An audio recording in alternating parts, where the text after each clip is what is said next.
High বন্ধুরা, আমাদের দেশে হিন্দুদের সংখ্যা কমছে কেনে আর মুসলমানদের সংখ্যা বাড়ছে কেনে আপনারা কি জানেন? হিন্দুদের নিজের দোষেই হিন্দুদের সংখ্যা কমছে। দোষটা হচ্ছে হিন্দুদেরই। যদি আপনি সত্যটা জানেন তো আপনি মাথায় হাত নেবেন।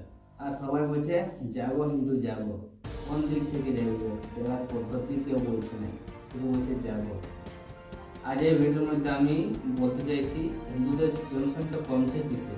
আমাদের পশ্চিমবাংলাতে বা ইন্ডিয়াতে আগের তুলনায় এখন অনেক কমে গেছে, আর মুসলমানদের সংখ্যা ধীরে ধীরে বাড়ছে, ধীরে ধীরে মানে অনেক স্পিডে বাড়ছে। তো মেন প্রবলেমটা হচ্ছে হিন্দুদের নিজের দোষেই, কারণ তারা বংশগতি অনেক বেড়ে চলেছে। প্রত্যেকটা পরিবারে মাত্র দুটো ছেলে রয়েছে, একটা মেয়ে একটা ছেলে।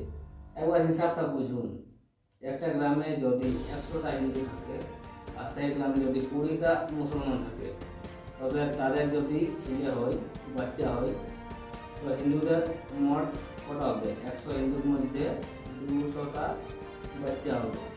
কিন্তু এদিকে যদি 8টা থেকে 10টা করে ছেলে জন্মায় মুসলমানরা, তাদের কত হবে?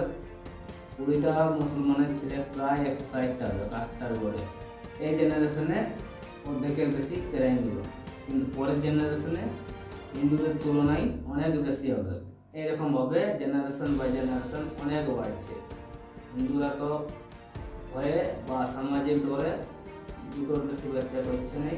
ভালোভাবে পড়াবো, ভালো খাওয়াবো, আমাদের ছেলে খারাপ কাজে যাবে, সেই জন্যে সংসার অশান্তি, সেই জন্য দুটোর বেশি বাচ্চা করছে না। এদের মেন্টালিটি হচ্ছে মাত্র দুটো ছেলে, যাই হোক মেয়ে হোক বা ছেলে হোক, আমাদের সবার পরিবার হয়ে যাবে। এই মেন্টালিটিটা কিন্তু মুসলমানরা আনলিমিটেড বাচ্চা করে, তাদের কোনো শেষ নেই।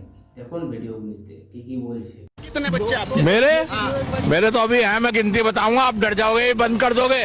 अरे बता ही दो फिर। मोदी वोदी सब डर जाएंगे। अरे ऐसा क्या हो गया?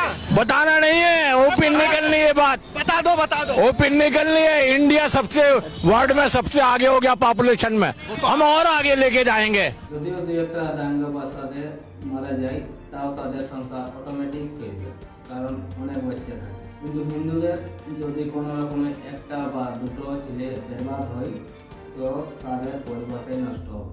আর আপনারা তো ভালো করেই জানেন যে সম্প্রদায়ের মানুষ সংখ্যায় বেশি থাকবে, সেখানে তাদেরই রাজ চলবে। বর্তমান যুগে হিন্দুরা যদি ভালোভাবে বাঁচতে চাও, তো প্রত্যেকে 5-6টা প্লাস বাচ্চা তৈরি করো। কেননা জনসংখ্যা কন্ট্রোল সরকার করছে না, যে ওই সম্প্রদায়ের মানুষ বেশি জনসংখ্যা করছে, একটা সিস্টেম লাগু করি, কিন্তু সেসব তো হচ্ছে না। মেন প্রবলেমটা হচ্ছে আমাদের হিন্দুদের জনসংখ্যা বাড়াতে গেলে বংশগতি বেশি করে দরকার। আমার এই ভিডিওটা ওই স্মার্ট হিন্দুদের কাছে শেয়ার করো, যারা দুটার বেশি বাচ্চা নেই না।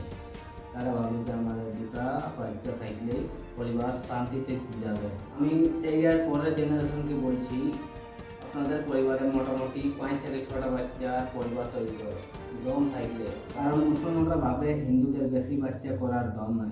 कुछ लोग चिल्लाते हैं और कहते हैं कि मुसलमान ज्यादा बच्चे क्यों पैदा करते हैं। भाई हमारी शरीयत में है ज्यादा बच्चे पैदा करना। हमारे आखिरी नबी सल्लल्लाहु अलैहि वसल्लम ने ज्यादा बच्चे पैदा करने वाली औरत से शादी करने के लिए कहा मर्दों से। तुम क्यों नहीं करती? तुम्हें किसने मना किया है? क्या मुसलमानों ने तुम पर पाबंदी लगा कर रखी है, या तुम में दम नहीं है? तो मुसलमानों में दम है, मुसलमानों की शरीयत में शामिल है, मुसलमान करते हैं, तू भी कर। যদি দম থাকে তো 5-6টা বাচ্চা পরিবার তৈরি করো আজ থেকে। ঠিক আছে বন্ধুরা, আজকে এই পর্যন্তই। ধন্যবাদ।